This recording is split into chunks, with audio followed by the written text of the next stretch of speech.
All right, so this is the best way to patch your Dodge Journey exhaust if you don't have all the money to replace it.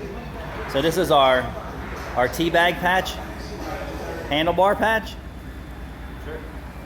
Right? It's almost like a set of handlebars. So hold up in place and show them your fancy skill work, your fancy fabrication work. So it's gonna go.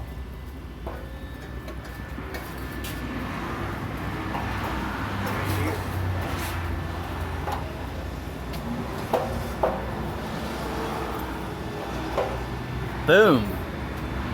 It almost looks factory too, because that's exactly how that was set up on the original pipe too. Really? It was basic. It was just basically teed in, nothing fancy. Yeah. I mean, it's a little sloped down on this side, but Yeah. So what?